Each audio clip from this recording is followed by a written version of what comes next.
आपण रोज मोबाईलवरती वेगवेगळे पासवर्ड पाहत असतो. अनेक मोबाईल बँकिंगचे ॲपसुद्धा असतात.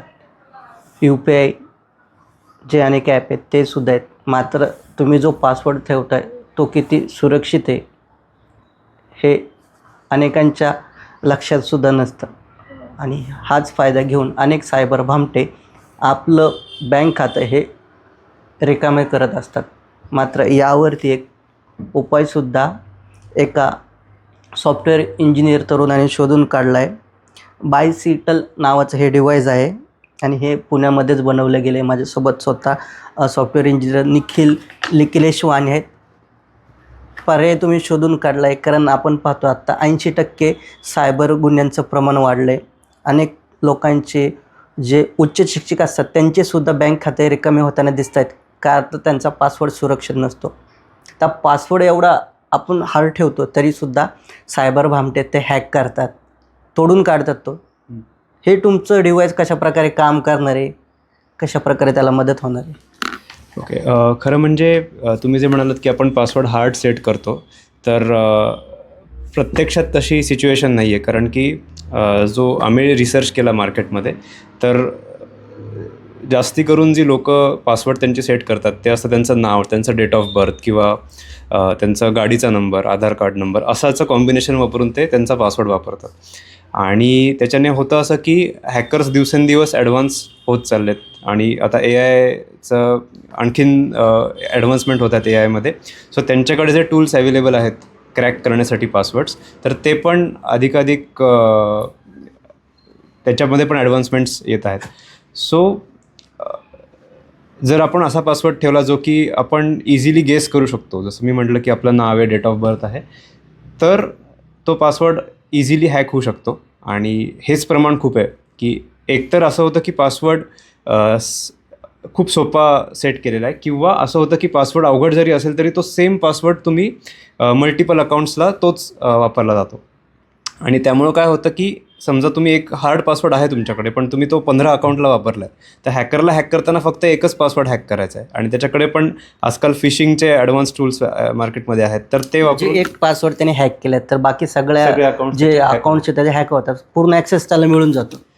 करेक्ट. आणि बँकिंग वेबसाईटला आजकाल बँकांनी पण SMS OTPs वगैरे वापरतात as a second factor of authentication. पण 2017 साली अमेरिकेमध्ये एक NIST म्हणून एजन्सी आहे, त्यांनी 2017मध्ये सांगितलं होतं की SMS हे सिक्युरिटीच्या दृष्टिकोनातनं योग्य टूल नाही आहे, तर आपण SMSचा वापर थांबवला पाहिजे ॲज अ OTP म्हणून. तरीसुद्धा आज तागायत आपण OTPचा वापर सर्रास होतो बँकिंगमध्ये, आणि त्याच्यामुळे ॲफेक्ट होतं किंवा ती खूप कमी होऊन जाते. कारण SMS बेस्ड OTP हॅक करणं हे खूप इझी झालेलं आहे. तुम्हाला कॉल येतो, आपण बऱ्याच न्यूजमध्ये पाहतो की लोक कॉल करतात आणि तुमचा OTP सांगा असं विचारतात. त्यांच्याकडे बरेच टेक्निक्स अवेलेबल आहेत तुमच्याकडनं OTP कसा काढून घ्यायचा. पण मग त्याला सिक्युरिटी म्हणून काय, तर OTP तुमच्याकडनं काढून घेतला जाऊ शकतो, पण तुमचं बायोमेट्रिक जे आहे ते कोणीच तुमच्याकडनं काढून घेऊ शकत नाही. आणि म्हणून आम्ही असा टूल बनवण्याचा विचार केला की जे OTPवर नाही तर तुमच्या बायोमेट्रिक्सवर तुम्हाला प्रोटेक्शन देईल. आता हे आपण टूल बघतो, हे जे डिव्हाइस आहे अत्यंत छोटे आहे, आपल्या तळ हातामध्ये बसतं. हे कितपत हे सुरक्षित आहे सायबर सुरक्षेच्या दृष्टिकोनातून, कशाप्रकारे त्याचा सर्वसामान्य नागरिकांना फायदा होऊ शकतो? कारण सर्वसामान्य नागरिक म्हटलं की त्यांचा जे रोजच्या वापरातील बँकिंग ॲप असतात, UPI ID असतात, ते खरंच सुरक्षित असतात. अनेक ठिकाणी गुंतवणूक केली जाते, वेगवेगळ्या प्रकारचे त्यांना फोन येतात, बाबा हे देऊ ते देऊ. कशाप्रकारे हे काम करू शकतो आणि त्यांना कशाप्रकारे फायदा होणार? राईट. सो आता जे पण सायबर फ्रॉड होत आहेत जास्ती करून, तर त्याच्यामध्ये असं होतं की जसं तुम्ही म्हटलात की एक फोन येतो आणि तुम्हाला सांगतं की तुमचा OTP शेअर करा आमच्यासोबत, किंवा तुम्हाला एखादी लिंक येते ईमेलमध्ये, त्याच्यामध्ये लिहिलं असतं की तुम्हाला कुठली तरी एक ऑफर मिळाली आहे, तर तुम्ही त्याच्यासाठी पेमेंट करण्यासाठी बँक अकाउंटला लॉग इन करा. पण ती लिंक जरी तुमचं बँकेचं पेज ओपन झालं तरी पण ती लिंक दुसरीच असते. तर आणि ज्याला आपण फिशिंग अटॅक असं म्हणतो, तर तुम्ही तुमचा ॲक्च्युअल बँकेचा युजरनेम आणि पासवर्ड तिकडे टाकतात आणि तुमचे सगळे पासवर्ड्स त्या जो पासवर्ड तुम्ही टाकला आहे तो हॅकरकडे जातो. सो त्याला काउंटर करण्यासाठी आम्ही असं टूल बनवलेलं आहे की जिकडे आमच्या ॲपमधनंच तुम्ही ती वेबसाईट लॉन्च करू शकता. सो तुमचं जे ब्राउझर आहे क्रोममध्ये किंवा सफारीमध्ये, तर त्याच्यात न ॲक्सेस करता तुम्ही आमच्या ॲपमधनं ते वेबसाईट लॉन्च करायची. सो दॅट हे इन्श्युअर होतं की तुम्ही दुसऱ्या कुठल्या ईमेलच्या लिंकवर क्लिक केलं तर ती लिंक आमच्या ॲपमध्ये ओपन नाही होणार. तुम्ही फक्त आमच्या ॲपमध्ये जे पासवर्ड स्टोर्ड आहेत ते तिथल्या तिथे लॉन्च करू शकतात. सो हे फिशिंगचं त्याच्याने सॉल्व्ह झालं. सेकंड, डिव्हाइसमधली जर तुम्ही सिक्युरिटी म्हटलात तर डिव्हाइसमध्ये जे फिंगरप्रिंट आपण ठेवलेलं ते कम्प्लीट ऑफलाईन आहे. सो आपल्या फोनचं जे बायोमेट्रिक ऑथेंटिकेशन असतं तर आपला फोन 24 तास इंटरनेटला कनेक्टेड असतो. तर त्यामध्ये कुठल्या प्रकारचं मालवेअर कधी येईल हे नाही सांगता येत. आणि आजकाल मार्केटमध्ये मालवेअर्स पण नवीन नवीन येत आहेत. बरेचसे बँकिंग ट्रोजन्स असतात किंवा बरेचसे तुमचे सोशल इंजिनिअरिंगचे अटॅक्स असतात, ते तुमच्या फोनला टार्गेट करून बनवले जातात. कारण आता आपण मागे एकदा बघितलं होतं, पेगासस नावाचं एक खूप स्ट्रॉंग टूल आलं होतं की ज्याच्याने मोठमोठ्या VIP-च्या फोनवर लक्ष ठेवलं जात होतं.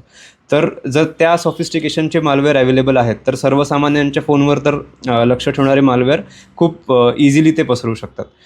म्हणून ह्याच्यामधला जो बायोमेट्रिक डेटा आहे हा ऑफलाईन आहे. सो ह्याच्यातला बायोमेट्रिक डेटा कधीच या डिव्हाइसच्या बाहेर जात नाही. आणि बिकॉज हे डिव्हाइस इंटरनेटला कनेक्टेड नाही आहे त्यामुळे कोणी ह्याच्यावर मालवेअर पण नाही टाकू शकत ह्या डिव्हाइसमध्ये. आणि तुमचं बायोमेट्रिक डेटा सुरक्षित राहतो नेहमी. म्हणजे हे डिव्हाइस पूर्णपणे सुरक्षित आहे असं म्हणतात. आणि येस. तुमची ही जी कंपनी, ज्या कंपनीने हे बनवलं, याने जे सुरक्षेचे निकष असतात ते पूर्ण केलेत का? कशा प्रकारे तुम्ही त्याच्यासाठी पाठपुरावा केला होता? हां, सो आता हे जे फिंगरप्रिंट सेन्सर आहे ते आम्ही जगातल्या काही लिडिंग ऑर्गनायझेशन्स आहेत त्यांच्याकडनं प्रोक्युअर करतो.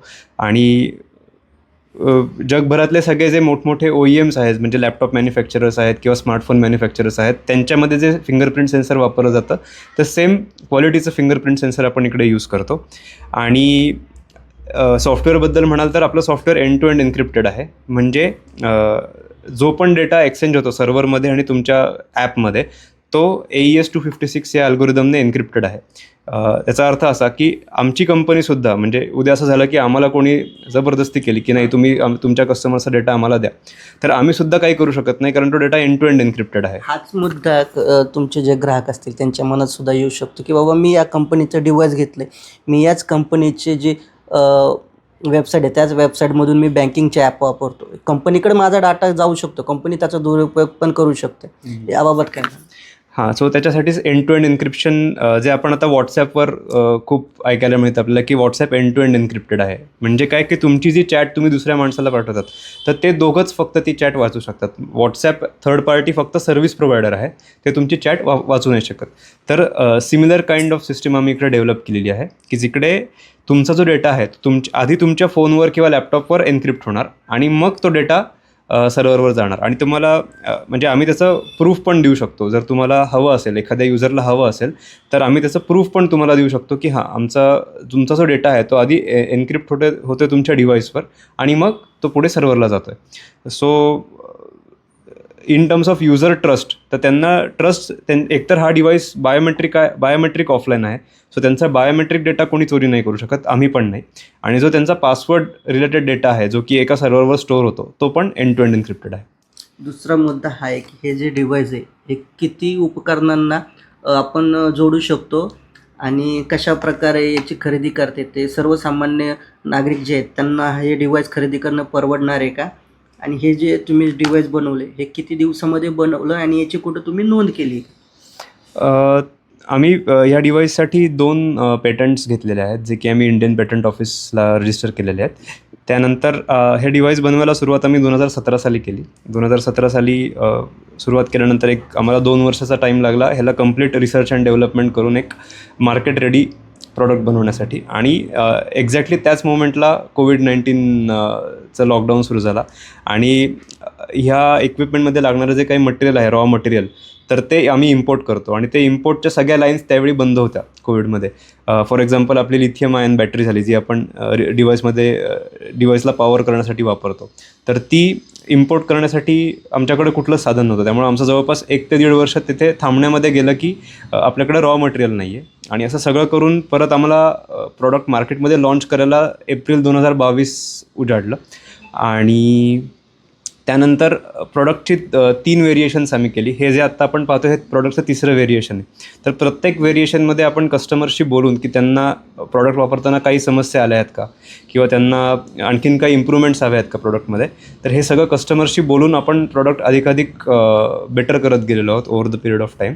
आणि आत्ताचं जे आपलं व्हर्जन आहे तर हे आमच्या दृष्टिकोनातनं आत्तापर्यंतचं असलेलं म्हणजे not just in India but across the world हे आत्तापर्यंतचं सामान्य माणसासाठी अवेलेबल असलेलं सगळ्यात अफोर्डेबल आणि सगळ्यात सिक्युअर डिव्हाइस आपल्याला म्हणता येईल मार्केटमध्ये. आपण बाजार मूल्य पाहिले तर किती साधारण सर्वसामान्य नागरिकांना परवडेल असं आहे? हे आत्ता मार्केटमध्ये 3,000 रुपयाला आम्ही विकत आहोत हे डिव्हाइस. आणि हे आता आमच्या वेबसाईटवर अवेलेबल आहे आणि थोड्या दिवसात आम्ही ते ई कॉमर्स वेबसाईट जसं की ॲमेझॉन, फ्लिपकार्ट तिथे पण उपलब्ध करणार आहोत. शहरातील किती नागरिक याचा वापर करतायत आतापर्यंत? त्यांच्याकडून काय तक्रारी किंवा काही माहिती तुम्हाला फीडबॅक वगैरे काय आला का या संदर्भात? कसं आम्हाला फीडबॅक तर कंटिन्युअस येतच असतो कस्टमर्सकडनं. आमचा एक डेडिकेटेड कस्टमर सपोर्ट युनिट आहे कंपनीचं, जिकडे आम्ही कस्टमर्सशी बोलत असतो सतत आणि त्यांच्या फीडबॅक घेत असतो. आणि जो पण फीडबॅक आहे कस्टमर्सचा तो प्रॉडक्टच्या नवीन व्हर्जन्समध्ये, आता हार्डवेअरमध्ये म्हटलं तर त्याला नवीन कंप्लीट हार्डवेअर बनवायला लागतं, पण सॉफ्टवेअरमधला फीडबॅक आम्ही लगेच इन्कॉर्पोरेट करून म्हणजे आत्तापर्यंतचं आमचं एक ते रेकॉर्ड म्हणता येईल की आत्तापर्यंत सगळ्यात फास्ट रिलीज केलेली अपडेट आपली 3 दिवसांची. तर कस्टमरचा फीडबॅक आपल्याकडे आल्यानंतर ती अपडेट ॲपमध्ये इन्कॉर्पोरेट करून त्याचं टेस्टिंग करून आणि मग ती रिलीज करायचं हे आपण 3 दिवसामध्ये अचीव केलं होतं फास्टेस्ट आत्तापर्यंत. साधारण याची किंमत किती? हे मार्केटमध्ये सध्या आपण 3,000 रुपयाला विकतो. म्हणजे आपण पाहिलं तर 3,000 रुपयांपर्यंत हे जे उपकरण आहे हे सर्वसामान्यांसाठी उपलब्ध आहे. आणि हे काम कशा प्रकारे करतं, कशा प्रकारे याचा वापर करायचा? तर सगळ्यात पहिलं तर तुम्हाला आमचं मोबाईलमध्ये जर तुम्ही वापरत असाल तर अँड्रॉइड आणि iOSसाठी मोबाईल ॲप्लिकेशन आहे, किंवा जर तुम्हाला लॅपटॉपमध्ये वापरायचं असेल तर विंडोज आणि मॅक OSसाठी आमचं डेस्कटॉप ॲप्लिकेशन पण आहे. तर ते ॲप्लिकेशन डाउनलोड करून सर्वात पहिलं तुम्हाला तुमची प्रोफाईल तयार करायची असते, जिकडे तुमचा एक फोन नंबर तुम्हाला विचारला जातो आणि त्यानंतर तुमचं हे जे डिव्हाइस आहे त्या प्रोफाईलला कनेक्ट करून त्याच्यामध्ये तुमची फिंगरप्रिंट एनरोल करायची असते. या डिव्हाइसमध्ये तुम्ही जास्तीत जास्त 5 फिंगरप्रिंट स्टोअर करू शकतात आणि त्याचं कुठलेही असू शकतात ते, म्हणजे डाव्या हाताच्या 2, उजव्या हाताच्या 3, अशा तुम्ही तुमच्या मर्जीनुसार किती पण अप टू 5 फिंगरप्रिंट्स त्याच्यात स्टोअर करू शकतात. आणि हे एकदा झालं तुमचं की मग तुम्हाला तुमचे त्याच्यात पासवर्ड्स ॲड करायचे असतात. मग आणि त्याला आम्ही काही लिमिट नाही ठेवलं की तुम्ही फक्त इतकेच पासवर्ड्स त्याच्यामध्ये स्टोअर करू शकतात. तर तुम्हाला तुमचे जितके पण वेबसाईट्स असतील, जितके पण अकाउंट्स असतील तर ते त्याचे पासवर्ड्स तुम्ही तिकडे स्टोअर करू शकतात. आणि आम्ही ॲक्च्युली हे एक फीडबॅक मला शेअर करायचं इकडे की आम्हाला कस्टमरकडनं एक फीडबॅक असा मिळाला होता. आधी आमचं असं होतं की प्रॉडक्ट सगळे जे पण पासवर्ड तुम्ही ॲड करायचा ते सगळे फक्त फिंगरप्रिंटने ओपन व्हायचे. पण नंतर आम्हाला कस्टमर्सने हे सांगितलं की काही काही पासवर्ड्स आमचे असे पण आहेत की ज्याला आम्हाला बायोमेट्रिक सिक्युरिटी नको आहे, पण आम्हाला ते इझिली ॲक्सेसेबल हवेत, कन्व्हिनियंटली ॲक्सेसेबल हवेत. सो मग आम्ही त्यासाठी एक असं फीचर तयार केलं की जिकडे तुम्ही एका पर्टिक्युलर क्रेडेन्शियल जे तुम्हाला सिक्युअर हवं आहे त्यासाठी मॅन्डेटरी बायोमेट्रिक ऑथेंटिकेशन नावाचा एक प्रकार आहे. जर ते तुम्ही ऑप्शन सिलेक्ट केलात तर फक्त त्याच क्रेडेन्शियलला तुम्हाला बायोमेट्रिक लागतं. सो त्याचा फायदा असा की जर तुमचे जास्ती सेन्सिटिव्ह पासवर्ड्स असतात, जसं की नेट बँकिंग झालं किंवा ईमेल झालं, त्याला तुम्ही बायोमेट्रिक ऑथेंटिकेशन ठेवू शकतात. आणि जे थोडेसे कमी तुमच्या म्हणजे सेन्सिटिव्ह अकाउंट्स आहेत, जसं की सोशल मीडिया वगैरे, ज्याला तुम्हाला फक्त पासवर्डचा ॲक्सेस असणं इम्पॉर्टंट आहे, त्याला तुम्ही डिसेबल करून ठेवू शकतात बायोमेट्रिक ऑथेंटिकेशन. आणि ते एक फक्त 4 डिजिटची मास्टर की टाकून तुम्ही ॲक्सेस करू शकता. साधारण किती जणांना हे वापरते एकच डिव्हाइस आपण विचार केला तर?